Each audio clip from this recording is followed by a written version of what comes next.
check 1 2 1 2. Reporting live from Money Earning Mount Vernon. We bring to you the Nothing But Love podcast. I go by the name of Moneymike. I go by Mainovent. And today we got a special guest and a very special, sensitive topic that we'll be talking about. I want to give a shout out to my man Darryl Squirt Williams. He's from Money Earning Mount Vernon, and he came on the show because he wanted to bless us with his whole story, that what he went through. It's a real touchy topic, so I'm gonna let Darryl dive into the situation. Darryl, speak some kind words. First off, I want to just say thanks for having me. Yes. This is, like you said, this is an important topic, and I want to preface this by saying, and I'm not even gonna say as black people, as people, Right. A lot of people just are Especially reactive. Especially men. Right. Yeah. They're reactive versus being proactive. Right. And I was reactive in another way, because basically, once if something ain't feeling right, you're waking up in the morning, something ain't right, that might prompt you to go to go see the doctor, see what's going on, something, it's just, I ain't feeling right. So, was you a person that got physicals every year, or every 2, or was you every 3? Or Maybe every 2. I wasn't. I'm not gonna sit in and say I was. Okay, you keep I it was real. that guy. Yeah, I was that guy. But But you're supposed to get physicals, man. You get your Right. physical every year. Right. Yeah, I get mine every year. Yeah, Right. I get See? mine every year. Yeah, see, Yeah. you're better than me. I don't. But I got high blood pressure, so Okay. See, I never. you got to stay on top of that. I've been, most of my life I've been healthy, and it's funny because I'm gonna tell you a story, a funny story. Right. We're about to talk about cancer, and I'm gonna tell you a funny story. Right. But I worked for Verizon for like 18 years. I was a manager, and then they came to the point where they started, letting managers go. Okay. So that happened in 2006. So now after 2006, I no longer have coverage. And that's important. A lot of people don't think about that, but a lot of people should. But having medical coverage in the United States is important because the medical, the care, the medical system here is like, but that's another story. Right. But anyway, I lost the job. So a couple of years later. So when you say lost the job, like they gave you a severance package? Yeah, they gave me a severance package, the whole 9. Okay. But there's no more medical. There's no more medical. Correct. So that was 2006. Okay, so I had met a young lady who became my wife. She worked for Verizon, and come to find out, a couple of years later, Verizon brought me back as a contractor. And so as a contractor, they're paying you some nice bread, but you don't have any benefits. Okay. So in 2010, we got married. So I'm like, okay, I'm making the bread, and now my wife's going to be able to cover me Under her benefit on her benefits package. So I'm good again. Right. So go see the doctor and take Right. care of business. Fast forward, 2016, the marriage didn't work out. Okay. So my wife tells me she's moving out. I'm like, okay, because it wasn't working out. So I mean, it wasn't it wasn't a hate thing. Okay, it's not working. Okay, you're moving out. That was 2016. That was actually August of 2016. Come to December of 2017, I think I made a phone call, or maybe she made a phone. I said, look, we need to talk, because I guess this is gonna wind up in divorce. Right. So let's talk. So we met actually at the Starbucks on Bronx River Road, right near Fleetwood. Yeah. We had a talk. This was like the second week in December of 2017. She says to me, yeah, well, I'm gonna go forward with divorce. I'm like, okay, that's fine. And by the end of 2017, which was 2 weeks away, you're no longer going to be covered under my my medical. Oh, really? Okay. I mean, you couldn't wait till the divorce is final to do that. Right. But I'm like, okay. So all right. So after we parted, I'm on I'm online, making appointments. I got to see the dentist. I got to see all that. So, and at that point I was 54 years old. Okay. And something that I had been putting off for years was a colonoscopy. Okay. So I was able to get an appointment for a colonoscopy on December 28th of 2017. So there's only 3 more days left in the year. Okay. But I'm about to be Right. out of luck as Right. far as medical coverage. Yeah. And doctor said to me, and these are some words you don't ever want to hear, Yeah. we found something. Found what? Cancer. So like, so I had the colonoscopy, and this man just told me I have colon cancer. Mm. And, you know, at that point, you know, you think life is about to be over, you know, Right. like, yeah. I mean, because those aren't words you hear every day. Right. I mean, you have cancer. So, quick question. Mm-hmm. So, from that, when was the last time you took a physical? From that, Honestly, I can't. I don't even know because so it might have been years. might Like 4 or 5 years. it wouldn't have been that 3. long. Yeah. Okay. About Maybe 3. about 3. So before that, 3 years, haven't had a physical. You're only rushing to do this situation because of the whole divorce, and you're about to get off for insurance, and then boom, he tells you, Right. Yo, we found colon cancer. Right. That was me being reactive. I wasn't being reactive to something in my body. The situation. But the situation was And you felt healthy. Yeah, I felt fine. Wow. I felt fine. So for him to tell me that, I was like, really? And what stage was you at? 3. Stage 3. And to add on to that story, my father passed away in 2013, and my parents lived in Atlanta. Okay. And then in 2017, my mother decided to move back to New York. Okay. You know, because she was in this 4-bedroom house in Atlanta by herself, and she decided to come back.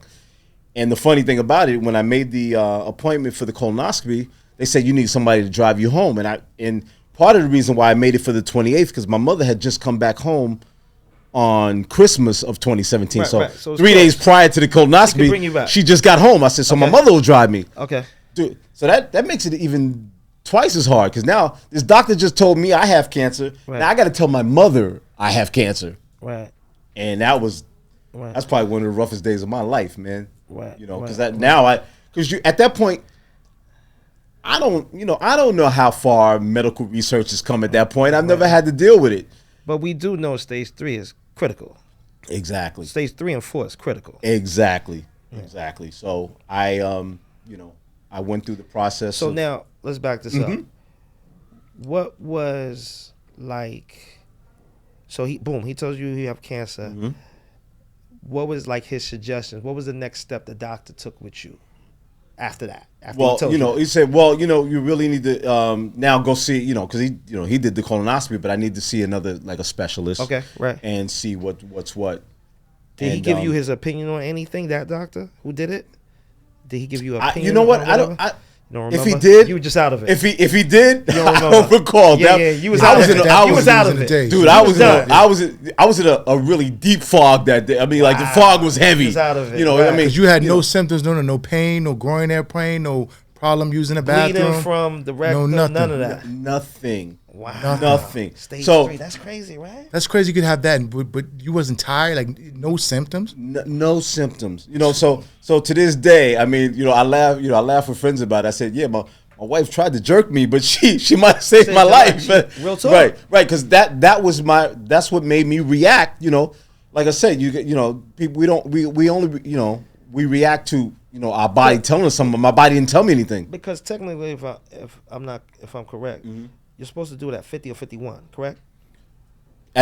Right now, that's been the case for probably the past 10 years. But now, to that point, right.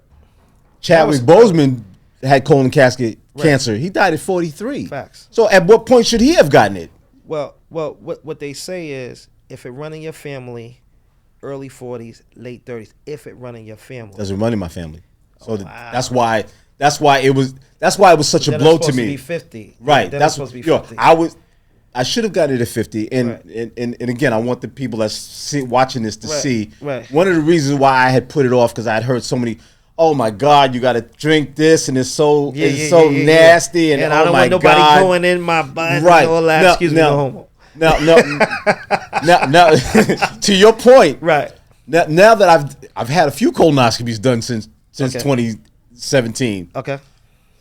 What you drink nowadays ain't that bad. Okay. It's not. The last time I had a colonoscopy, the stuff I had to drink actually had some flavor to it. Okay.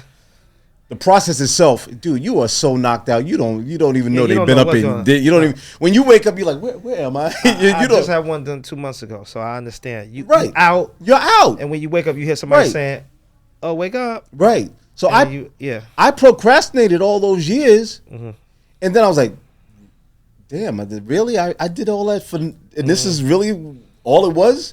But then, thank God I did, because I found it. the ones I've had since then, So now it was not that bad. So now walk us through when you go to the specialist, because the specialist got to break it down. Right. So walk us through that. Yeah. Go to the Okay. specialist. So what was that like? Well, the crazy thing is, again, funny story.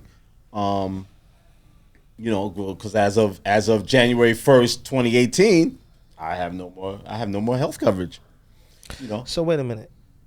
Ex-wife knows you got cancer at this point. No, I don't know, because we saw each other when we had that conversation in the and I have, to this day, I haven't seen her since that day. Really? I haven't seen her since that day. I've never heard Y'all from no her beef, no nothing. since Just, that that was day. just it. Nothing. It's just a separate. That's it. This is what it is. That was early 2017. No, that was early December of 2017. Okay. To this day, I've never laid eyes on that young lady since then. Okay. Okay. So now, to this day, she still doesn't know what you went through. I think I mean, we have mutual friends at Verizon. Yeah, I know she knows what I went through, but so she never. I have yet to reach get a out- text. reach out She and- never a reached phone. out to you.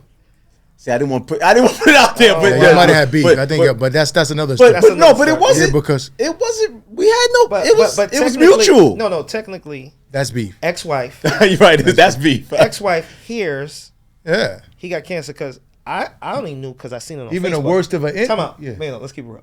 I only knew because he put it on Facebook. At some point, his situation he put on Facebook. That's why I know. So I know, And we're not I know friends that. on Facebook, so And but that's but cool, we've got but mutual. we got mutual friends. Exactly. So mutual Right. friends gonna be like, "Yo, did you know?" Boom, boom, boom. Yeah. She's supposed to call automatic. Absolutely. But that's another topic. Yes, we're not here for that. We're not here for that. I like that. For the relationship. Yeah, exactly. We're not here for Yeah, that. man, let's talk about the you. Yeah, exactly. So you're right. Okay, all right. So we're gonna get back. Let's get back. Okay, on so let's track. get back to January 1st, 2018. I have no coverage. Okay. Okay, and I think I was probably in between assignments, because when I was a contractor for Verizon, I had assignments, and my assignments was, okay, we need you to go to Dallas, Texas, and teach a class, and I would train, you know, and again, when I say train a class, I used to train the folks that work at Verizon. Like if you're moving into a new house and you need files, or you need a phone in your apartment, the people that you call up, I used to train them. Okay, gotcha. So I would go all over the country doing this. Okay, so I think during that period I had no assignment at that time, so I was cool. I was cool, you know. But now January 1st, I have, you know, I just been told I have cancer and I have no health insurance. My first ex-wife, my ex-wife before that ex-wife, my daughter's mother, she's married to a cat who I'm very cool with. People to this day don't even understand the relationship, but he and I never had any beef. I mean, he came on the scene after I was already out of the picture. Okay. But he's in the health insurance industry. In life insurance industry. His name is Michael Crawford. I'm gonna give him a plug. Shout out to Michael Crawford. He said, "Look, man, don't worry about this. I can, give me your info. I'll get you health coverage like that." Next thing I know, I had a Medicaid card come in the mail. I was on. And how old are you at this point? 54. Yeah, 54. 54. Okay. I'd have been 55. In 18, I would have turned 55. So 54. At this I point, was 54. Yeah. So again, I was right. way past due for the colonoscopy to begin with. Right. But I got it because Right. I knew I was running out of time. Right. Okay. But he got me on Medicaid, and then I was able to go see The specialist. the specialist. And the specialist, and I got to give him a shout out, Dr. Richard Kiley. And where is he out of? He was out of he's no longer there, but and I can't think of the hospital's name. The is hospital New York that's down, now. This is New York, yeah, okay. down when you're going down the West Side Highway toward it's called something. right there, Columbia. No, not Columbia, but no. you know, right when you pass the the George Washington Bridge, right? That hospital that's It's up on called the hill. something. Yeah. Yes, Okay. yeah. That's where BBQs is at. Yeah, Right, there, exactly. across the See, street. he knows the Yeah, spots. yeah, Yeah, yeah, over there, exactly. So It might be Columbia Presbyterian. It might be. Yeah. I can't think of the name right now. It escapes Columbia me. Presbyterian, I think that's the name. I think you're right, man. Okay. But I met Dr. Kiley, man. He gave me an exam, Yeah. and at that point, you know, I'm thinking life is going to be over soon. it's a You know, time like, bomb I ticking. might not even see my 55th birthday. You know, Right. I'm because I don't know. Now let me say this. So when you did the colonoscopy, that doctor said we found something and everything. He's the one who told you what stage, right? Or no? You know what? I don't recall if he. I think he did. I think he told you. Yeah, he should be able to tell you the stage. Yeah, I think he did tell me. So he told you what stage. So there was a gap from him to the specialist. What was that gap? Like a month, 2 months? Yeah, like a month. I saw that it was the end of December. So yeah, probably sometime in January. So like a month, give or take. Yeah. Okay. Did you do research on stage 3 colon cancer yourself before you went to the doctor to know like what the deal was, or you just didn't do the research, but you like, damn, I got stage 3 cancer. Like, damn. No, I honestly, I didn't. I was just in a different headspace. I was just in a different headspace for the whole time. Yeah, because I mean, I've been vibrant. You know, I'm that guy. You know, I hang out all my life. Yeah, I've been good. Nothing. There was nothing that told me I had cancer, and I'm like, I just couldn't grasp it. Would you say, did you fall in a state of depression? Do you think now that you look back at it? No, because I'm not. I'm a glass half full guy. Okay. So I never really got to a state of depression. I mean, to an extent, I probably did, but I didn't get totally depressed. Okay. I was like, well, shit. I got to figure this. We're gonna figure this out. Okay. And that's what I was about to get into. Dr. Kiley gave me so much confidence, man, when he told me like, yo, this is not the end, man. We're gonna do this. He said it. He said, look, this is what you got. He said, look, this is what I can do. He said, we're gonna, you're gonna have to have surgery. I'm gonna, do some cutting. Got to do some cutting into to your colon to kind of take it out. Not take it out, but just cut some, cut where the cancer is at. So and want to take that out, right? Take that out and do, then some other things I'll have to do. And I was like, okay. Mm-hmm. And but he set me so at ease, man. I was talking because I'm like, do I, like I said, Doc, I like steaks and stuff. I like to eat, and I'm thinking colon, steaks and digested. Mm-hmm. He said, nah, you won't have to give up steaks. Moderation. And that's a word that has become very big in my vocabulary today. Moderation. Okay. Moderation. Mm-hmm. But he made me feel so at ease. I was like, I walked out of here like, damn, because again, to your point, to your question, I hadn't done a lot of research. So I really didn't know where we stand as far as medical technology. And he made me feel that, dude, this is not over, man. We're going to get you through this. So real quick. So with that, as far as you saying steaks and everything, have you done a research to find out if eating red meat and chicken and stuff like that lead to higher chances of you catching that, opposed to people who don't eat meat? It's probably and I'm not gonna say no. I'm not gonna say yes. It is, but it's again back to moderation. I mean, because they say a lot of red meat. I asked him about that. Yeah, a lot of red meat processing that over the years. Yeah, is what the breakdown is. A lot of processed foods, but again. And back. Okay, let's backtrack. When I said I was a contractor, when I was a contractor, I would go out on assignments all over the country, and I would be gone for 2 months at a time. And I'm in hotels, and they're giving me like $50 a day to spend on food. So I'm not a big breakfast dude. So at lunchtime, I go whatever, McDonald's, whatever, and buy my own lunch. Mm-hmm. Now I got $50 to spend at dinner. Mm-hmm.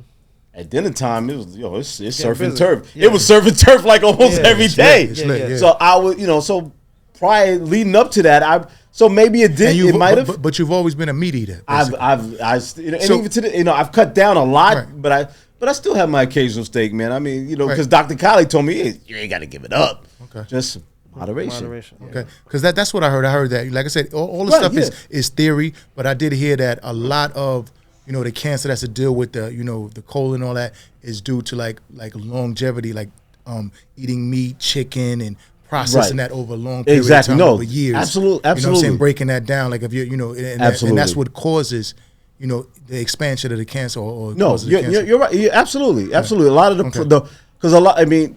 Again, we don't, we burgers, growing up, man, McDonald's, Burger King, those, that's us. That's what we do. Yeah. But we don't think about, it's processed and this and that. Mm-hmm. Again, you're not trying to go to McDonald's and order a salad. You want a Big Mac or you want a Whopper when you go to Burger King. And even since I've been dealing, I've dealt with the cancer, people say, well, have you tried the Impossible Burger? And I have. I tried the Impossible Burger at Burger King. I tried it at White Castle even.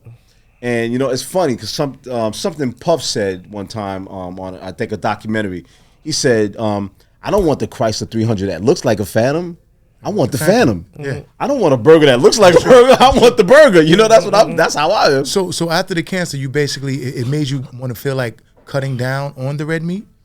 Or, yeah. Or just cutting down your diet as a whole? At first, I cut down, I cut beef totally out of my right. So it was always some type of connection that you heard, the beef to the colon cancer. Yeah. That's I what had I'm basically getting at. Same thing you heard. Okay. I had been here. Okay. Now, Did your doctor confirm that? Well, my doctor said it. He said, hey, I eat steak. It's not that bad. Okay. But again, moderation. Okay. So even though it's processed and whatnot, he's just saying a lot of that processed red meat. Right. Just doing it, over and over and over. Like I said, when I was on the road, thing too with high blood pressure, moderation. Right. Control it and stuff like that. All the doctors say that. Right. Because Bruce Chris is my favorite restaurant. And I know his office is at Ricardo's Steakhouse. It's Ricardo's. I know how he gets down. Yeah. But again, moderation. So you just gotta like now. Well, now I'm on some other thing because now I went to the doctor in May, and I haven't been to my oncologist. I got to go to my oncologist soon. Okay.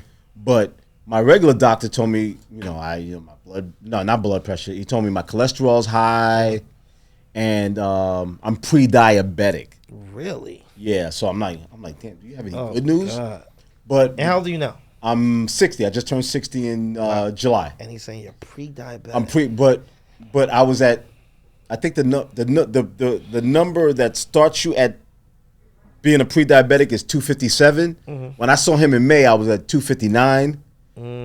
And I just went there 2 weeks ago, and I'm at 257. So I went down 2 points, but I'm still at the beginning of pre. I want to be pre. I want to get and my cholesterol went down 100 points. So I've been watching my diet. Yeah. So I want to go to the cancer thing, but let's touch on the diabetic since you brought that up. So you eat a lot of rice or something, pasta or something? Yeah, that's a part of it. I love pasta. I'm not a big rice. I eat rice, but the pasta. I love Italian food is my I love Italian food, seafood, steaks and burgers. That's my thing. Pasta's a killer when it comes to the diabetes. Right. So I've cut down on that as well. The pasta. And do you work out as far as get your heart going and get your blood going?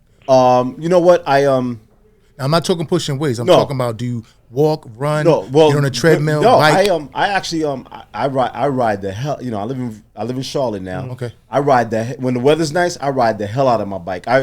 My office is 6 miles from my house. I drive my bike to work when there's good weather, but right now, obviously, but it's seasonal. Time. It's seasonal, right? But as you can see, he's lean. Right. Yeah, but you still got to get that blood. Like when you processing that sugar and all that, you got to get that blood flowing. You got to work that. But you know what's funny? I told my girlfriend the other day. I said, you know what? I just realized that I'm being that it's been cold. It's been wintertime. I haven't been riding the bike as much as I used to. Mm-hmm. I said I need to start walking. So now I do. When I get home from work, we usually try to take at least a 2 mile walk. Mm-hmm. Yeah, because that's important. Because I'm glad you brought that up. It's very important. A lot of people don't realize you need to. That's the most important thing is working hard, run, blood flowing. Right. Because when you eating those big meals and you just sitting down doing nothing, your body's getting older. You're not able to process all of that sugar and all of that stuff, and then it just expands and it goes into fatty tissue, and then it causes the cancers and the different things, the diabetes and the high sugar level. Exactly. So even if you're not a heavy workout dude, get a stationary bike where you could just ride a mile on a bike in the house in your basement. Right, you're right. Just ride that 3 to 4 times a week. And I've tried that. I get bored I get bored on the stage. But I do. I'll take the walk. I'll take the walk. Right, but that bike is gonna keep you alive. So get past the boredom. Yeah, I like to ride I like to be on the bike riding. Okay. But like I said, when the weather's decent, I'm on my bike. Like I said, my office is 6 miles from my house, so that's a 12-mile round trip. Yeah, hell yeah. But there's times when I'll come home, I'm riding home from work. I don't just go home. I keep riding because I just like to be on my bike. So right. And then when I ride a bike leisurely, I don't feel like I've really had a ride until I've done at least 10 miles. So I do 10. People look at me like, damn, you 60 years old, you be riding 10, 15, 20 miles. I'm like, yeah, it's nothing. Yeah. But I enjoy that. Okay. You know? I want to get back to the cancer thing. So the doctor, he's building up your confidence, and he's telling you straight up. Did he break down the success rate of you getting out of this? Did he break it down like that? You know, because most doctors be like, right. you got an 80% chance of beating it, 70%. You know what? They break. No. So right now we're gonna take a break. We'll be right back with the Nothing But Love podcast. Stay tuned. Mic check 1 2 1 2. Reporting live. We back at the Nothing But Love podcast show. So we're gonna dive in it with Darryl Squirt Williams. So Darryl, so let's wrap up. You do the 5 sessions of chemo. 4 sessions of chemo. Mm-hmm. And how long before the doctor was like, okay, we're successful and you're good? What was that process like? How long? And stuff? I think my last session was probably, I think, early June, if I recall properly. Mm-hmm. But by like the end of June or early July, I was like, okay, everything looks good, you know. So, you know, come back and, you know, need to do another colonoscopy probably within a year and so on. But at that point, they was like, yeah, you're good. Looking at you, you're looking good. So wow, they came me like, okay, be free. So I got a real quick question. So with the colon, mm-hmm. Okay, so when a person says colon, they think anus, they think around like the rectal area, right. But the actual colon is long. It goes all the way like up a little bit. Yeah. Like what? And you said they took a section out, but you pointed to your waist. So right. I'm thinking when you think of colon, you think about your anus, your ass. Honestly, I got right. I got a couple of incisions like a few places. Okay. So they probably went in, but went down. As far as incisions. Right, because I mean like little incisions, but I think they went in it's easier and that way. Right. But it is going down to that area of the rectum. Yeah, because that's where where the colon is. Yeah, if I go to the beach and take off my shirt, you see look like I've been in a war. Okay, so you got a bunch. Yeah, I got a lot of scars. Not a lot, but just like I said, little incisions. You can see them. Yeah. Got you. And how long was the surgery that you had? How long was you under? I'm gonna say at least 4. It was 4 to 6 hours if I recall. 4 to 6 hours. I think it was 4 to 6 hours if I'm not mistaken. And that was a serious surgery. And that was the colon cancer surgery. Yes. Wow. If I'm not 4 mistaken. to 6 hours. Right. Yeah, wow. And when you woke up, did it feel like that long, or you was just good? Yeah. No, I don't remember. I don't even remember any of that, man. Wow. Yeah. Okay. I don't even. And as far as going to the bathroom, did you have any problems going to the bathroom, digesting your food? No, not that I. You know, after the surgery, man, it was honestly.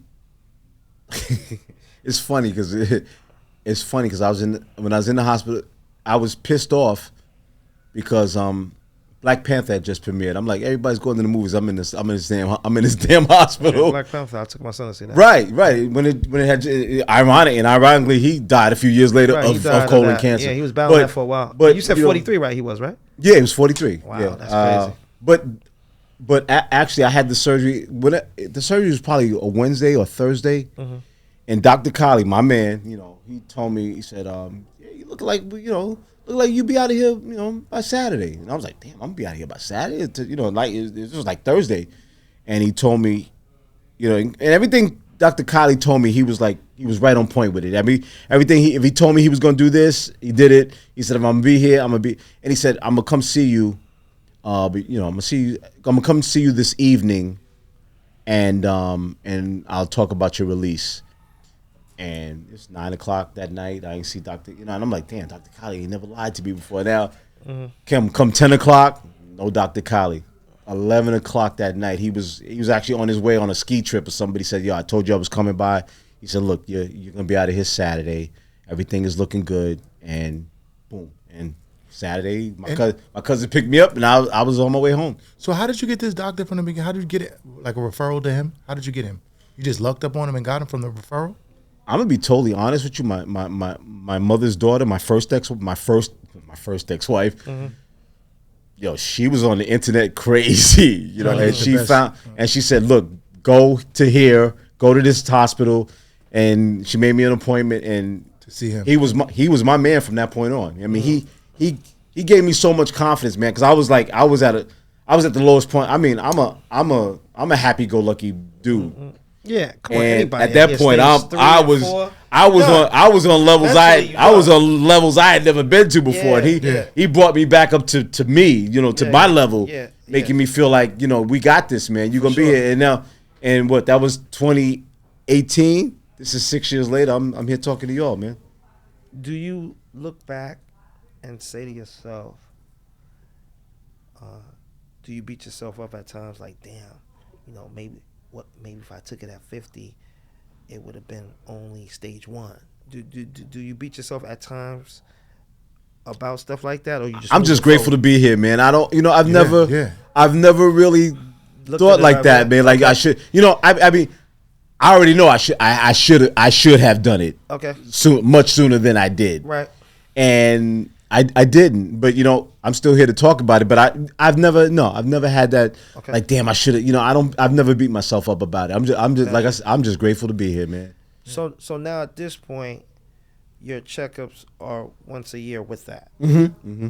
Okay. Mm-hmm. And you're in the clear. I have an oncologist now. Right. In North Carolina, and I see him on the regular. Okay. And so far so good. You know. 100% free. 100%. Well, in 2020, during the pandemic, our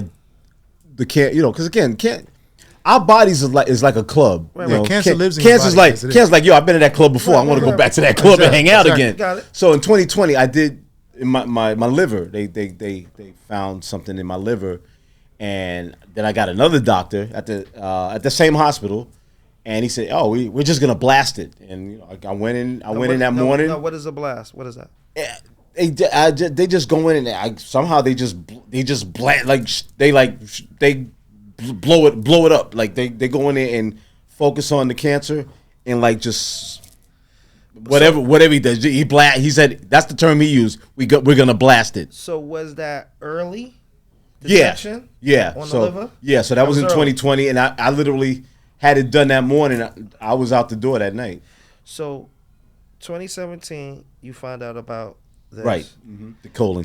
And in 2020, they seen something on your liver. Right. Yeah. And I went in. They blasted, and then your liver's been good ever since. Because liver's very dangerous. Right. Dude, your liver get damaged, you're finished. You don't want to eat. He said, look, I'm gonna blast it, mm-hmm. and to my point, I went there that morning. My girlfriend was with me. She had a laptop. She was working from the hospital that whole day, and then that night they said. They gave me the option. Do you want to spend the night here, or you want to go home? I'm like, if y'all give me the option, I'm going home. Right. I went home and I was fine, and here I am today. I've still been fine ever since.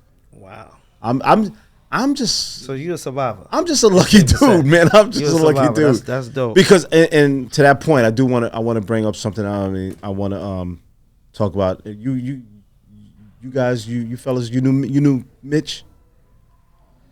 Tommy Mitchell. He grew up with me. Mitchell. Mitch. He's the Mitchells. Right. Used to play ball. He was nice in ball. Right. Yeah. I probably know about right. Yeah. Well, the brother is a cop. Used to be a cop. Right. Retired cop. Right. Right. Trip father. Yeah. Right. All of them are Mitchells. Right. Well, Tommy was same age as me, and he was diagnosed last year with stage 4.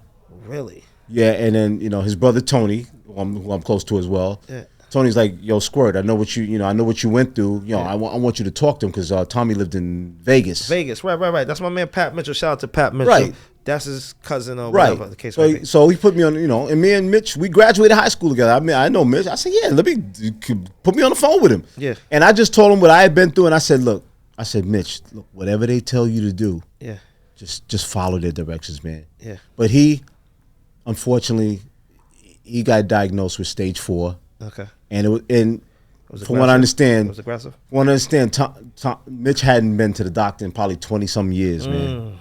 He just, But again, Mitch was a healthy dude. He played ball. He was still probably playing ball into his 50s. He played ball, so he felt good. Like again, we're reactive, not proactive.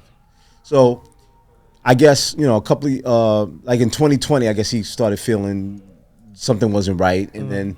He went and found out he had the cancer, and then last year, it got really bad, and his brother and his sister had gone out to Vegas to so it was see a him. battle for him. Yeah, and then what really, I mean, and his death really affected me, man, because he was buried 2 days before his 60th birthday, and then a month later was my 60th birthday, and I'm like, that could have been me. You know, I'm like, I don't know what I did right in life that I was lucky enough to get spared and find out in I might as well say the nick of time. Right.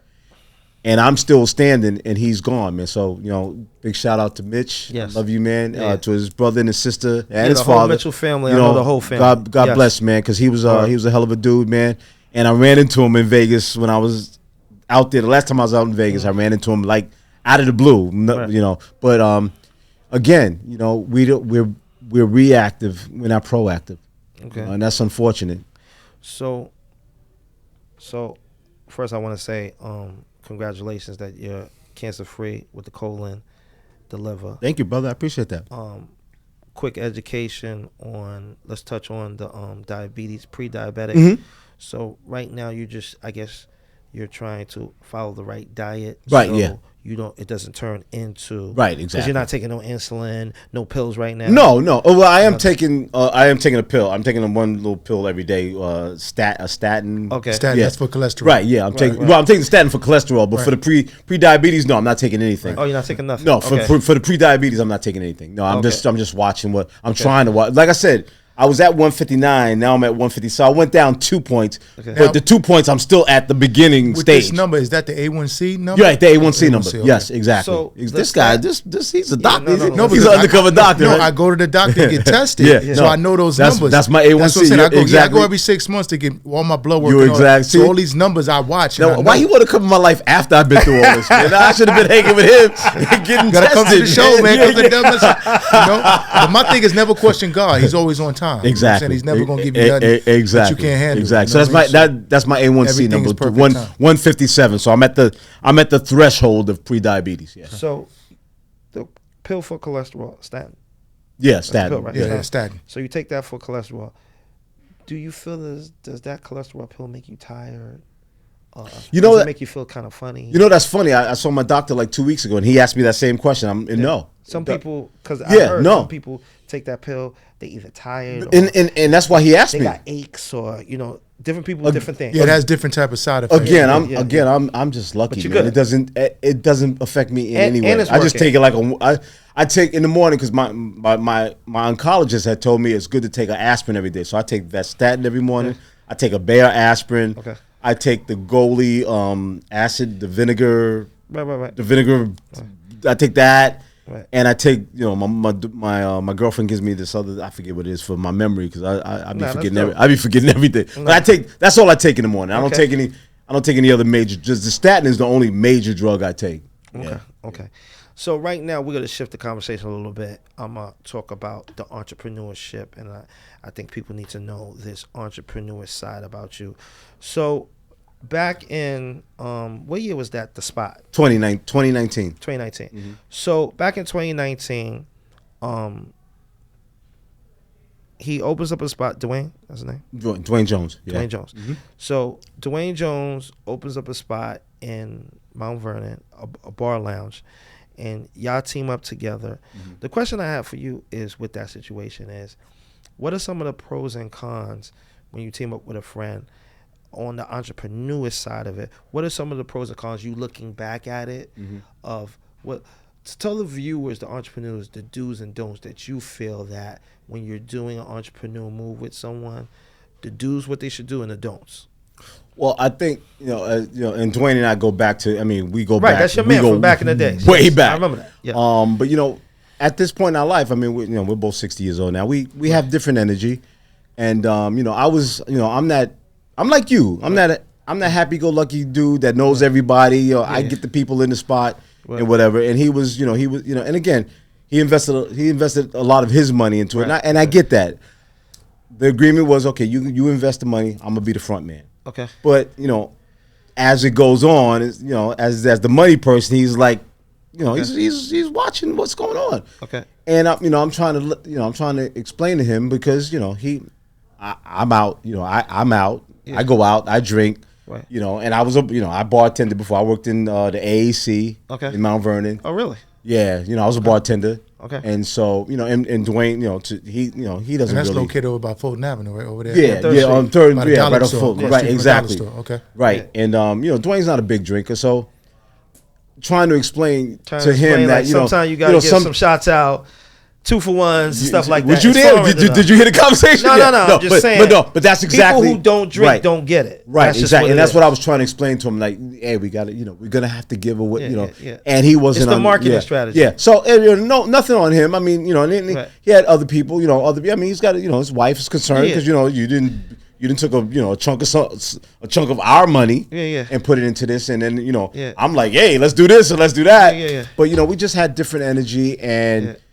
It just and again we didn't want it to we didn't want to totally just be on go separate ways because of a business. So I walked away. Okay. I walked away. So looking back at it from a business perspective, do you think you should have analyzed it a little bit better and let's say what's on the table better?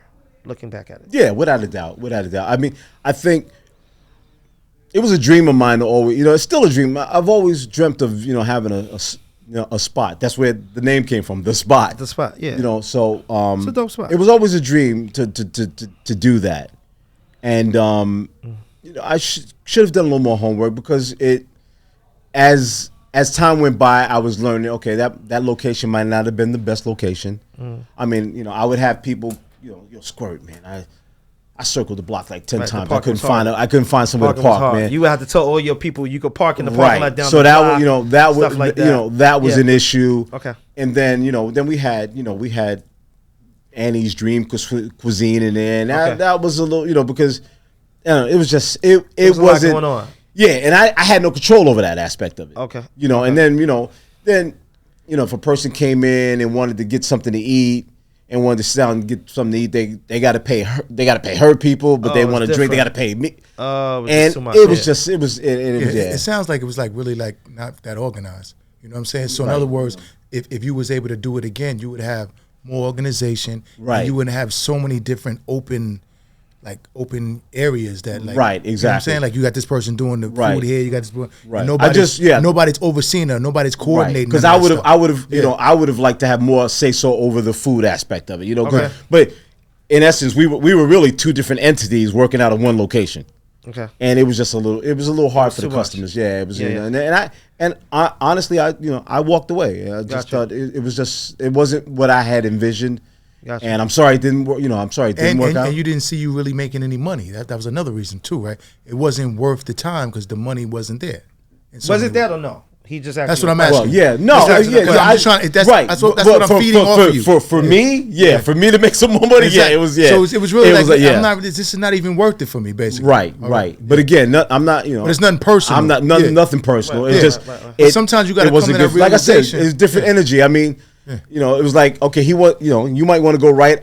I'm saying let's go left. I think so. The point I'm driving at to all the entrepreneur people out there who see this show is that I think it's very important that you might have to sit down and have 5 conversations about this one situation because you really got to get down to are we on the same page of the vision? Right, exactly. And people quick to be like, yeah, but are you really on? Exactly. Are you buying into the vision? Exactly. So we need to know what the vision is, and is everybody bought into this? Right. Because everybody's not 95% into the vision, it ain't gonna work. Right. You know what I'm saying? And not only that, it's your interpretation of the vision. Right. Like some people think that the vision is my vision. Right.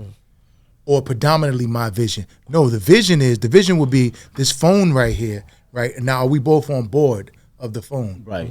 Right. Because this is the vision. This is the vehicle that's going to get us where we need to go. Right. So can we stay on this vision? Stay on the boat. Right. Because if one falls off, the vision still is there. Right. It's just somebody fell off. Right.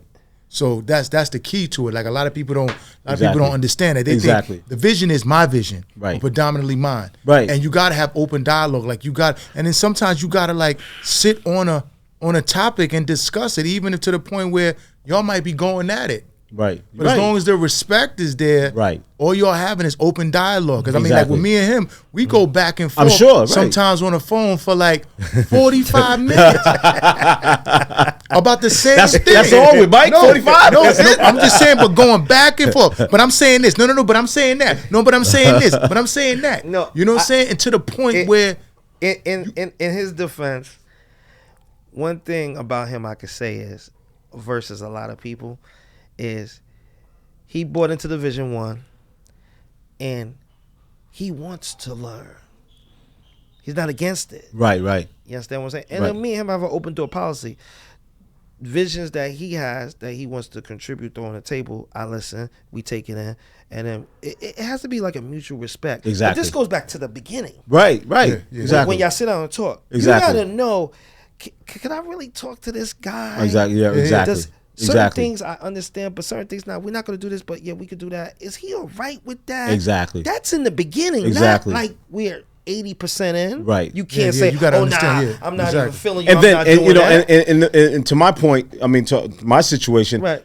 as to what you just said, I think people were able to see that, you know, there was two people running this, Yeah. but we were like Right. going in two It different was just directions. Wrong Yeah. timing, and y'all could have put a little more thought process into it. Yeah, without a doubt. And that's cool. Without a doubt. That's But growing pains. lesson learned. Yes, Absolutely. for Lesson learned. sure. So right now I want to go into a little bit with, tell them about the class reunion in Mount Vernon, what you're trying to do, the future. Okay. Thanks for that, man. Yes. Well, some years ago, myself and Wiley Grady, class of 82, Okay. I'm class of 81. Right. We was having a conversation in Atlanta. Okay. About a reunion. He said, let's do a reunion for, you know, class of 81 and 82. And Okay. I was like, why don't we just do a class reunion for everybody? Okay. You know, because at this point in time, you know, we've lost people. Yeah. And then you do a reunion now for like one class, you might get 50 people. Right. You know, so I said, let's do one for everybody. So we did one in 15, we did one in 16, we skipped 17, we did one in 18. And all three of those were in Atlanta. Yeah. Then we did one in 2022 in Mount Vernon High School, Okay. which was great. And now we're trying to put one together, and this is the first time I'm uttering these words. We're trying to put one together in Charlotte, North Carolina, where I live. Right. And for this coming summer, so hopefully we can get that going. We're working on trying to get a venue now, a really dope venue, I might add. Okay. And then, as you and I were talking about, we're trying to maybe do something here in Mount Vernon again. Absolutely. Well, I was talking maybe 2 years down the line, but you can open my eyes that maybe next year might be the move. So we definitely got some things on the burner. Networking. This all started because he called me about the reunion in North Carolina, which, you know, I got a lot going on, so I couldn't take part of that. I felt like I couldn't take a part of that because my energy wouldn't be there. Then we talked about the future of the reunion with Mount Vernon and so forth and so forth. And that was a conversation of, you know, what we could do, boom, boom, boom. Then I remember he had the cancer. So I'm just trying to show the people how networking, he was cool because he happened to be coming in town. And I was like, I know you had your cancer situation. It might be a good idea to come on the show and tell your situation because we might be able to save a life, touch a life from this whole situation. But what I want y'all to all understand is the power of networking when you know people. It all started from a conversation that had nothing to do with the show or nothing. You know what I'm saying? And right now, we're going to jump into Rapid Fire by Mainovent. Okay, so Rapid Fire is I shoot names, places, people, things, and you tell me what it means to you in like 2 words or less. So like if I say like a basketball player, you just say what it means to you in a short, 2 words or less. All right? Okay. Okay, so we're going to start with Nicki Minaj. Sexy. Okay. Meg Thee Stallion.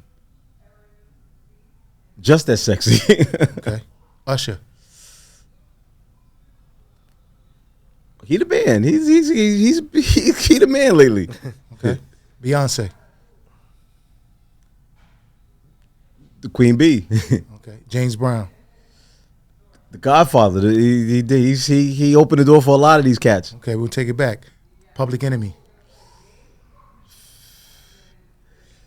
Chuck D's the man. Jamie Foxx. super talented. San Francisco 49ers. Gonna lose. Okay. And last and not least, Mount Vernon. Mount Vernon's special, man. It's just a special place, and I love the fact that I grew up here, man. So it's a great place. I love it. That's what's up. That's what's up. So right now we're gonna wrap up this episode of Nothing But Love. I'm glad that Dwayne came on the show, talked about Dwayne didn't come on the show. Squirt. Sorry. Bloop, bloop, bloop, bloop, bloop, bloop, bloop. You've been here too long. My guy Squirt, Darryl, came on the show, talked about his colon cancer. I hope this could inspire everyone. He beat it. He's here today to talk about it. He's beating his diabetes, correct? And on it.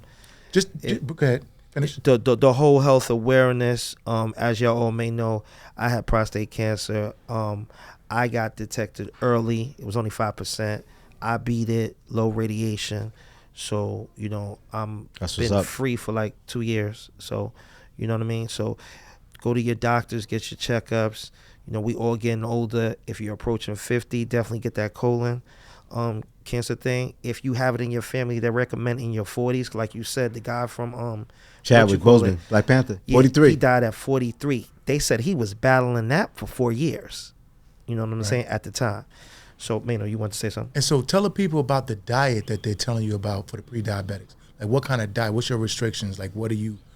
You know, the doctor, my doctor, he sends me like stuff that I, and I honestly, I just like little like, and I haven't really been reading, but but the thing is, we live in an age where you can just Google, just Google something. Okay. So I'll go on like, okay, is pizza good for, is pizza okay for diabetic? And I'll say, oh, okay, so that's what I normally do. Something that I'm thinking about eating that night, I'll say, okay, is this good? But definitely, I would say out the gate, definitely rice. You know, the rice and the pasta. The rice, but you can eat the brown rice though. Yeah, brown rice. Yeah, but the rice and pasta, but zero out completely. But to that point, I got a sweet tooth out of this world, man, and I've been showing some really good willpower. I mean, I don't know if you're familiar with crumble cookies. Okay. There's one in Hartsdale now. There's one near my house in Charlotte. Mm-hmm. I had one. Well, I was in Atlanta last week. I had one. Okay. But I've and even at my desk at work, I would have like a big bag of Starburst, and I'd probably go through 30 or 40 of them in a day. Now, I still, again, moderation. Now I might take one and have one for the entire day. Where I used to eat 40 of them. Right. No, that's dope. And some days I don't eat any. So it's just moderation, man. You just gotta, So I've cut down a lot on the sweets, and I've been trying to cut down on a lot of the other things because, again, like I said, I'm right at the cusp of I'm at 257. That's the starting number of pre-diabetic. So I'm pre-diabetes. So I'm trying to get below that. And again, a lot of that, like Maino said, a lot of that comes from I need to exercise. Because I had a doctor tell me years ago, and I didn't really pay attention to him. He said, I want you to start doing something that's going to build up a sweat. And I was that's it. You don't have to be. And I paid no attention to him. And now I'm like, I'm older. I understood what he was telling me. Even if you do jumping jacks, you got to build that sweat. Exactly. That blood flow. You got to get it going, man. Exactly. So look, I'm on here talking about it. He's the one giving the advice. Look, I get on that bike. It's good stuff, man. It's my man cave. I'm riding that thing like four stuff, days a brother. week. Good stuff, man. 2 and 3 miles. People need to hear because, like I said, we're reactive. We're not proactive. And it don't take long. Just get on for 10 minutes. Right. Get on for 10 minutes. Do a mile. Bang. That's it. So we're going to wrap up this episode. Squirt, thanks for coming out. Safe travels back to North Carolina. Thanks for having me, man. I appreciate this, man. I'm just happy for you that you're cancer-free right now because you had like 2 major scares, you know what I'm saying? And you're cancer-free right now, and that's dope. Excellent. So until the next time, Nothing But Love. Stay tuned. Subscribe, like, and share. Love y'all. Check. Live, Nothing But Love podcast show. Darryl Williams, colon cancer, stage 3 survivor.